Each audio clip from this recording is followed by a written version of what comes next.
नमस्कार, आप देख रहे हैं भारतीय नायक और मैं हूं आपके साथ वैशाली। आइए रुक करते हैं आज की खास खबर पर। पीएम मोदी ने दी ट्रंप को जीत की बधाई, कहा मित्र मिलकर काम करेंगे। डोनाल्ड ट्रंप अमेरिकी के 47वें राष्ट्रपति होंगे। उन्हें 538 सीटों में से 267 सीट मिली है। 270 के जादुई आंकड़े तक पहुंचने में महज 3 वोट ही वो दूर हैं, जबकि कमला को 224 सीट हासिल हुई है। कमला बड़ी टक्कर देने के बावजूद चुनाव लगभग हार चुकी है। यही नहीं, पॉपुलर वोट भी सबसे ज्यादा ट्रंप के से ही आए हैं। इसके साथ ही ट्रंप अमेरिका के ऐसे राष्ट्रपति की लिस्ट में शामिल हो गए हैं जिन्हें व्हाइट हाउस में बैठने का दूसरा मौका मिला है। मगर यहाँ ये भी बात ध्यान देने वाली है कि ट्रंप का ये आखिरी कार्यकाल होगा। अगली बार वो राष्ट्रपति चुनाव भी नहीं लड़ पाएंगे, क्योंकि अमेरिका में बस कोई 2 बार ही राष्ट्रपति बन सकता है और ट्रंप 2017-2021 तक एक टर्म के लिए राष्ट्रपति रह चुके हैं। पहले तय नहीं था राष्ट्रपति का कार्यकाल। यूएस में कोई शख्स अधिकतम कितनी बार राष्ट्रपति बन सकता है, ये बहुत बाद में जाकर तय हुआ।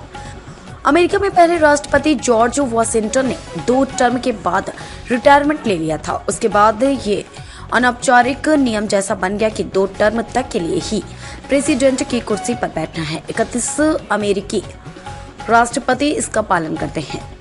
फिर 1932 में फ्रैंकलिन रूजवेल्ट अमेरिका के 32वें राष्ट्रपति चुनकर आए। 1936 में फिर से राष्ट्रपति बने। उस वक्त ग्रेट डिप्रेशन और तृतीय विश्व युद्ध को देखते हुए डेमोक्रेटिक पार्टी ने 1940 और 1944 में भी रूजवेल्ट को उतारा और वो जीते भी। हालांकि वे अपना चौथा टर्म पूरा नहीं कर पाए। 12 अप्रैल 1945 को रूजवेल्ट की मृत्यु हो गई। 1946 में रिपब्लिकन पार्टी की वापसी हुई। अमेरिका इतिहास में फ्रैंकलिन रूजवेल्ट इकलौते शख्स हैं जो लगातार 3 बार राष्ट्रपति चुने गए।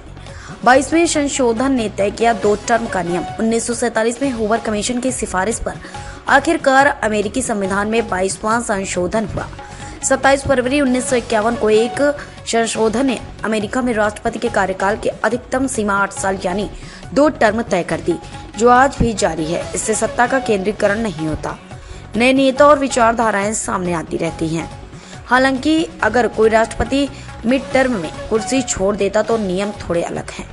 इस स्थिति में अगर राष्ट्रपति का टर्म 2 साल से कम है तो वो और 2 टर्म के लिए राष्ट्रपति बन सकता है, लेकिन अगर टर्म 2 साल से ज्यादा रहा तो नेता केवल 1 बार और राष्ट्रपति चुनकर आ सकता है। 1951 के बाद 2 दफा राष्ट्रपति बनने वाले नाम 1951 के संशोधन से सीधे प्रभावित होने वाले पहले राष्ट्रपति थे। 1981 से 1988 तक फिर रिपब्लिकन नेता रोनाल्ड रीगन ने अमेरिका के सबसे ताकतवर पद की बागडोर लगातार 2 टर्म संभाली। राष्ट्रपति बनने के 70 दिन बाद ही रीगन पर गोली चली थी। इस हमले में वो बाल बाल बच गए। रीगन के बाद डेमोक्रेट नेता बिल क्लिंटन ने प्रेसिडेंट के तौर पर 2 कार्यकाल सफलतापूर्वक पूरे किए। उनका कार्यकाल 1993 से 2001 तक रहा। रीगन के बाद रिपब्लिकन नेता जॉर्ज डब्ल्यू बुश को भी 2 टर्म हासिल हुआ। वो 2001 से 2008 तक इस पद पर काबिज रहे। इस कड़ी में आखिर नाम डेमोक्रेट नेता बराक ओबामा है, जो 2008 से 2016 तक अमेरिका के राष्ट्रपति रहे। अब डोनाल्ड ट्रंप भी इस लिस्ट में शामिल हो गए हैं, जिन्हें 2 बार अमेरिका की सबसे ताकतवर पद की जिम्मेदारी संभालने के मौका मिलेगा। अब तक के लिए इतना ही। वीडियो को लाइक और शेयर करें और चैनल को सब्सक्राइब करें।